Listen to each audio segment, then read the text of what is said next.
6장 6절에서 10절까지의 말씀입니다.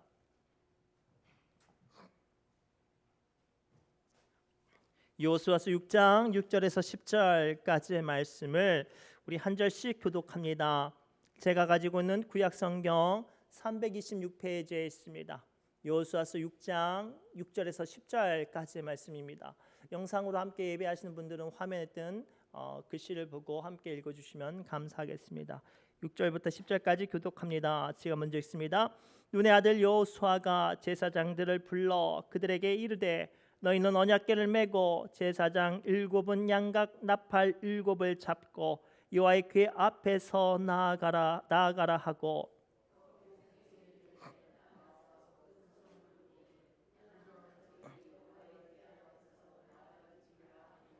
여호수아가 백성에게 이르기를 마침에 제사장 7은 양각 나팔 7을 잡고 여호와 앞에서 나가며 나팔을 불고 여호와의 언약궤는 그 뒤를 따르며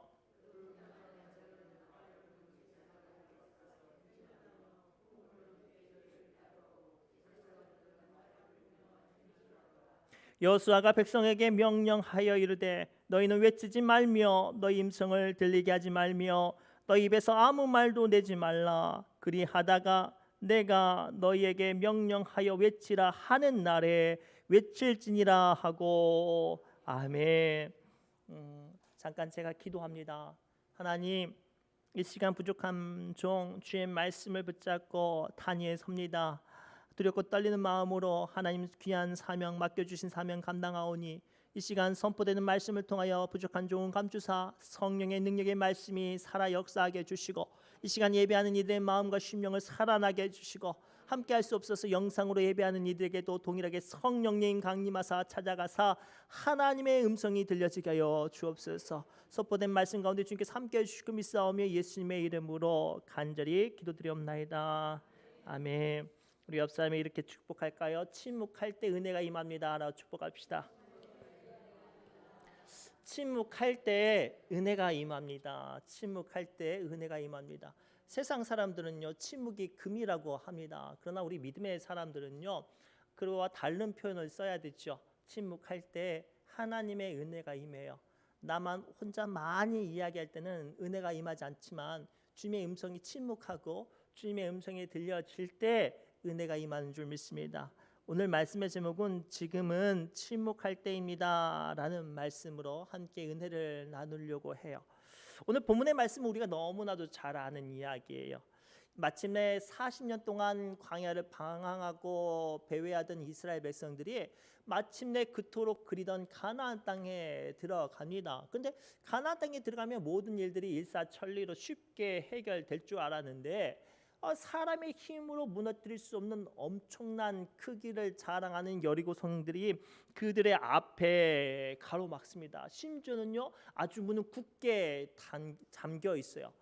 이스라엘 백성들은 준비된 곡식이 없으니 장기전으로 가면 이스라엘 백성들은 망할 수밖에 없는 상황 가운데 하나님께서 모든 전쟁을 진두지휘하십니다. 그런데 중요한 건요 하나님께서 이스라엘 백성들에게 요구하셨던 건 뭐예요? 내가 이 성을 어떻게 무너뜨리고 어떤 방법을 하겠다는 게 말하지 않아요. 그저 이스라엘 백성들에게 하루에 한 바퀴씩 마지막 날에는 7바퀴를 돌아라. 그러면 나머지 일들은 내가 하겠다고 말씀하세요. 상식적으로 이스라엘 백성들은 너무나도 궁금했을 거예요. 심지어는 자기 안에 성을 공략할 공속 무기도 커다란 바위도 준비되어 있지도 않았어요. 그런 상황 가운데 있었지만 그들은 하나님의 말씀 앞에 한 걸음 한 걸음 매일매일 돌죠.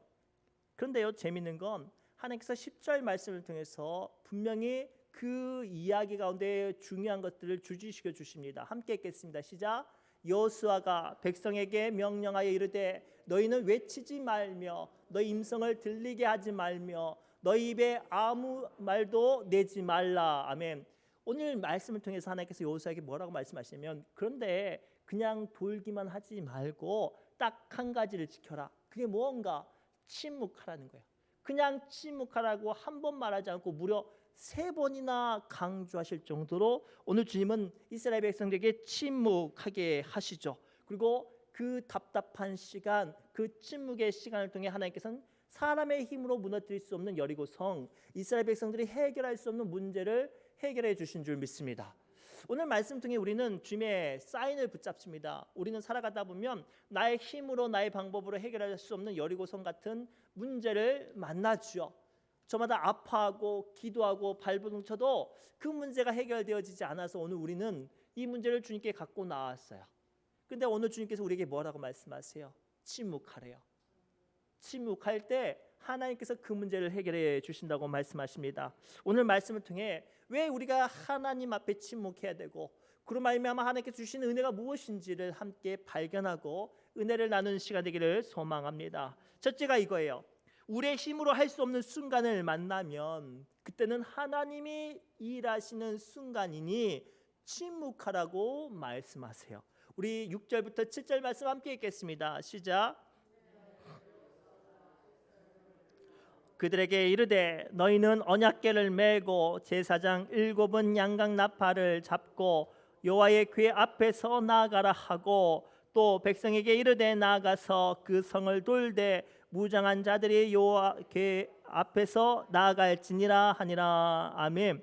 앞서 말씀드렸듯이 오늘 본문 말씀 통해서 하나님은 본격적으로 가나안 땅 전복 전쟁을 시작하게 하세요. 그런데 재밌는 건 전쟁이 시작되는 이때가 어떤 전쟁으로 시작됐냐면 활과 돌이 날아가는 난무하는 전쟁이 아니었어요. 비명소리와 창과 칼날의 소리가 부딪히는 전쟁 소리가 아니었어요. 하나님이 싸우시는 전쟁이었기 때문에 사람의 소리는 날 필요가 없었던 거예요. 사랑하는 성도 여러분, 우리는 기억하십시오. 세상에 살아가다 보면 혈과 육의 싸움보다 더 중요한 영의 싸움이 있는 줄 믿습니다. 이 영의 싸움은 혈과 육에 속하지 않았기 때문에 사람의 감정의 소리와 사람의 힘의 소리와 사람의 열정의 소리는 의미가 없습니다. 오직 하나님이 일하시는 그 역사심이 중요하지요. 고로 오늘 우리의 삶 가운데 우리의 기도 가운데 영적인 전쟁이 시작되었다면 나의 힘으로 할 수 없는 영적인 전쟁이 시작되었다면 그 순간 나의 감정과 혈기와 세상의 모든 소리는 잠잠케 되어지고 일하시는 하나님께 집중해야 될 줄 믿습니다. 사랑하는 성도 여러분, 우리는 간혹 가다가요 살아가다 만나는 문제와 어려움을 만날 때 해결할 수 없는 문제를 만날 때 어떻게 합니까? 그 문제를 해결할 사람에게 맡겨주지요. 그러고 나서 그 사람이 그 일을 해결할 때 시시껄껄 참여를 합니까? 가만히 잘 고치는지 집중합니까? 내가 해서 실패했으면 잘하는 사람에게 맡겼으면 그 사람이 내가 하지 못하는 세계와 내가 하지 못한 일들을 얼만큼 더 잘했는지 잘해냈는지를 살펴보아야 합니다. 그래야 문제가 해결되어지죠.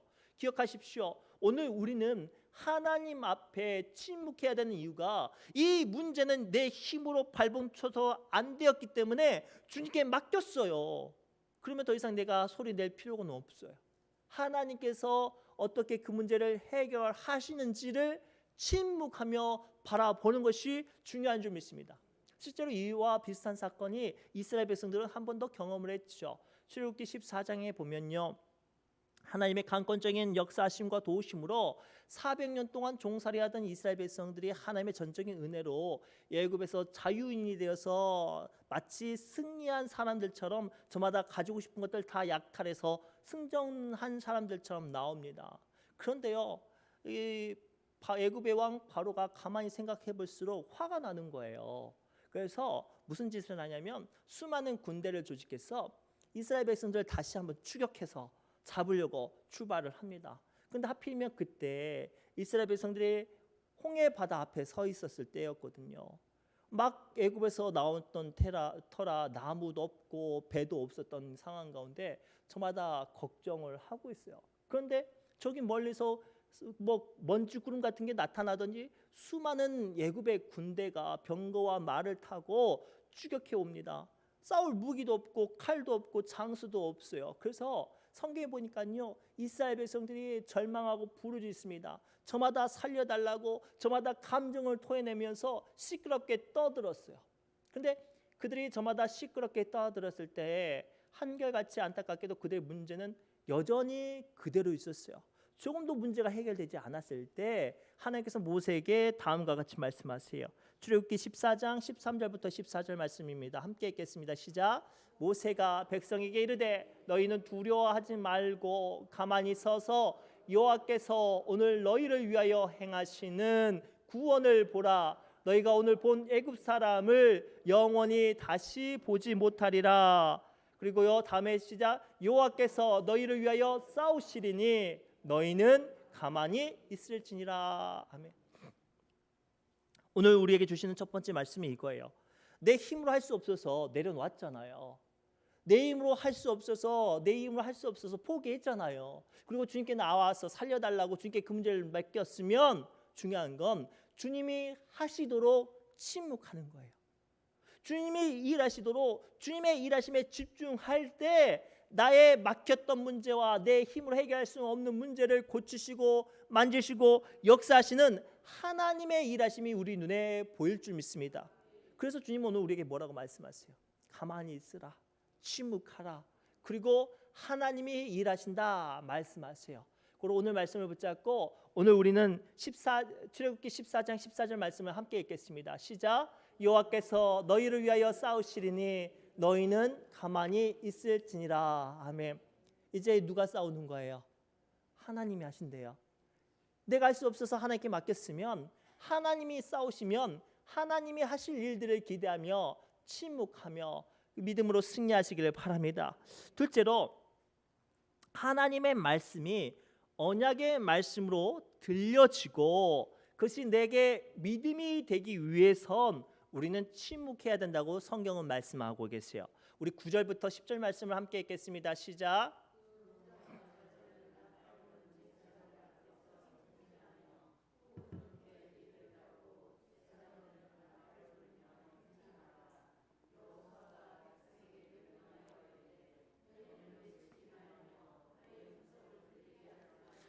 너희 입에서 아무 말도 내지 말라. 그리하다가 내가 너희에게 명령하여 외치라 하는 날에 외칠지니라 하고. 아멘. 오늘 말씀 가만히 보면 이스라엘 백성들이 침묵함으로 하나님의 명령에 잘 순종을 합니다. 양각 나팔을 불게 되는 제사장은 앞에 서고 그 뒤에 언약궤가 서고 언약궤를 중심으로 여호와의 군대, 이스라엘 백성들 군대가 행진을 하죠. 그런데 놀라운 건 하나님께서 그 모든 과정 가운데 요구하신 건 침묵하라는 거예요. 내가 어떠한 방법을 쓰더라도 이 여리고성을 무너뜨리니 그 모든 일들이 되어지는 과정 가운데 너희는 침묵하라고 말씀하세요. 사랑하는 성도 여러분, 이 말씀을 통해 우리는 하나님의 말씀이 내게 믿음이 되어지도록 들려지도록 침묵해야 되는 줄 믿습니다. 우리는 상당수 많은 사람들이 어려운 문제가 있구나 하나님의 뜻을 구하기 위해선 교회 나와서 저마다 삶의 자리에서 기도를 해요. 그런데 재미있는 건 기도를 하면서도 하나님의 뜻을 구하는데 들리지 않을 때가 있어요. 그때는 어떨 때일까요? 하나님의 음성을 집중하지 않아서 그래요. 어떤 이야기를 소개합니다. 한 목공소에서 일하는 남자가 열심히 일하던 중에 갑자기 값비싼 그 혼수로 받았던 시계를 잊어버린 거예요. 목공소가 시끄럽잖아요. 그런데 대충 어디쯤 떨어뜨린 줄 알겠던 것 같아요. 왜냐하면 목공소는 대충 하는 그 동선이 거기니까. 그래서 주변에 있는 톱밥들을 막 찾아보고 막 찾아봤는데도 불구하고 시계를 못 찾겠어요. 그래서 안 되겠길래 함께 일하는 사람들 불러서 시계를 계속 찾았는데 못 찾아서 밥 먹고 찾읍시다라고 식사하러 갔대요. 근데 밥을 먹고 목공소에 딱 왔는데 어린 아이가 자기 시계를 갖고 노는 거예요. 그토록 찾았는데 안 보였던 시계가 보이니까 궁금해서 이제 그 아이에게 물어봤답니다. 야, 이거 우리 아저씨들이 찾으려고 애를 썼는데 못 찾았는데 어떻게 해서 이 시계를 찾았니? 물어봤대요. 그러자 그 아이가 이렇게 말을 했대요. 제가요 톱밥 위에 가만히 앉아 있었는데요, 똑딱똑딱 시계 소리가 들렸어요. 사랑하는 성도 여러분, 오늘 우리에게 주시는 하나님의 두 번째 영적인 사인이 이거예요. 우리가 기도 안 하는 건 아니에요. 우리의 신앙 가운데 열심히 없고 일 안 하지 않는 건 아니란 말이에요. 하나님의 어떤 역사하신 가운데 사명도 감당하고 기도도 하고 몸부림도 치고 발버둥도 치는데도 불구하고 왜 주님의 음성이 내게 들리지 않고 그 음성이 들렸다고 해도 그 음성이 내게 언약이 되지 않을까요? 아주 간단해요. 우리는 하나님의 음성 앞에 침묵하지 않았어요. 하나님의 음성을 받고도 그 음성이 내게 언약이 되어지고 하나님의 일하심이 되어지도록 우리는 침묵하지 않았어요. 그렇기 때문에 하나님의 음성이 들려지지 않을 뿐만 아니라 하나님의 언약이, 하나님의 말씀이 내게 언약이 되지 않은 거예요. 사랑하는 성도분, 오늘 우리에게 주시는 하나님의 말씀이 임하기를 원하십니까? 더 나아가 하나님의 말씀이 들려졌다면 그 말씀이 내 삶을 바꾸는 능력의 언약이 되기를 원하십니까? 그리 원하신다면 중요한 건 침묵하는 게 중요한 거예요. 사실 이스라엘 민족은요, 처음부터 40년 동안 광야를 방황한 게 아니에요. 성경을 가만히 보면요, 이스라엘 백성들이 출애굽을 하고 불과 2년 만에 가데스 바네아라고 이스라엘 땅, 그러니까 가나안 땅에 들어가는 문턱에 도착을 하죠. 그리고 들어가서 싸우면 되는데 이 사람들이 뭘 이렇게 배웠다고 해서 하나님이 시키지도 않은 청탄꾼을 12명이나 보내요. 근데 12명이 되돌아서 이제 병탄 보고를 합니다. 제일 먼저 누가 보고를 했냐면 믿음의 사람 갈렙이 보고를 해요. 야, 그 땅을 정탐했는데요, 과연 하나님이 주신 땅 맞습니다. 젖과 꿀이 흐르는 땅이고요, 우리가 갖고 온 열매를 보십시오. 정말 참 크고 탐스럽지요. 참 좋은 땅인 것 같습니다 라고 갈렙이 말을 해요. 그럼 그 말을 들어야 되잖아요. 근데 또 다른 사람이 벌떡 일어나서 이런 말을 하죠. 예, 그 땅이 참 좋은 땅 같지만 그 땅의 사람들은 거인이고 그 사람들의 무기는 어마어마하게 강력한 무기여서 사람을 삼키는 땅입니다. 성경에 표현하니까 뭐라고 표현하냐면 그 사람들이 하나님이 주신 땅을 악평하여 이르되 라고 되어 있어요. 뭐라고요? 악평하여 이르되. 갈렙은 본 것만 말했어요. 그런데 다른 정탐꾼들은 뭐를 말한 거예요? 자기의 감정과 자기의 사상과 자기의 생각을 담아 이야기를 합니다. 그랬더니 어떠한 일이 벌어지냐면 분명히 하나님께서 가나안 땅을 축복으로 주셨어요. 뭘로 주셨어요? 축복으로 주셨단 말이죠. 근데 그곳에 사람들의 말이 가득하고 요동치고 하다 보니까 이제는 사람들이 그 땅을 어떻게 원망하고 불평하고 하나님께 자기의 원망을 다 토해냅니다. 축복이 저주가 되어버렸어요. 하나님의 살려주시는 생명의 말씀이 사람들의 입이 열려지자마자 그 축복의 말씀이 변질되어지고 왜곡이 되어서 저주가 되어버렸단 말이에요. 오늘 이 두 번째 두렵고 떨리는 메시지가 우리에게 임하기를 원합니다. 하나님은요, 여러분들에게 주시는 모든 말씀은 생명의 말씀이에요. 하나님께서 여러분들에게 주시는 모든 말씀은 여러분들 살리시는 언약의 말씀이에요. 근데 그 말씀이 하나님의 음성으로 들려지기 원한다면, 하나님의 축복으로 되어지기 원한다면 한 가지 우리가 해야 될 게 있어요. 침묵해야 돼요. 침묵해질 때 하나님의 역사심이 우리 삶 가운데 임하시고 그 축복이 축복으로 내게 임하는 줄 믿습니다. 잠언 13장 13절에 이렇게 주님은 경고를 하세요. 함께 읽겠습니다. 시작.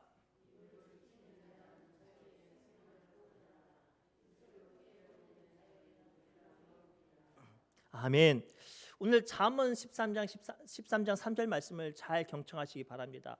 입을 지키는 자는 자기의 생명을 보존하나 입을 크게 벌리는 자는 멸망이 오느니라. 하나님이 주신 축복의 말씀을 축복 그대로 받기 위해서는 우리는 어떻게 해야 돼요? 입을 열어서는 안 돼요. 다른 말을 첨가하거나 하나님의 말씀을 내 뜻대로 해석해서는 안 돼요. 그것들이 내 삶 가운데 축복으로 이루어지기를 침묵으로 기다려질 때 하나님께서 이루어 주시는 약속들이 우리에게 임하는 줄 믿습니다. 우리 사랑하는 성도분, 오늘 말씀을 붙잡고 우리 두렵고 떨리는 마음으로 어떻게 해야 돼요? 하나님의 말씀을 듣고자 하시면 침묵하시고, 그 말씀이 내게 축복이 되어지기 원하신다면 하나님이 축복으로 이루실 때까지 침묵으로 그 모든 일들을 믿음으로 감당하며 나가시기를 바랍니다. 마지막으로요, 하나님의 시간을 기다리는 이들은 지금 침묵할 때이라고 말씀하세요. 우리 10절 말씀 함께 읽겠습니다. 시작. 너희는 외치지 말며 너희 음성을 들리게 하지 말며 너희 입에서 아무 말도 내지 말라. 그리하다가 내가 너희에게 명령하여 외치라 하는 날에 외칠지니라 하고. 아멘. 오늘 말씀을 좀 깊게 살펴봅시다. 이 말씀을 가만히 보면 여호수아가 무턱대고 끊임없이 무작정 침묵하라고 하지 않죠. 뭐라고 말하죠? 외치는 날이 있다고 말을 해요.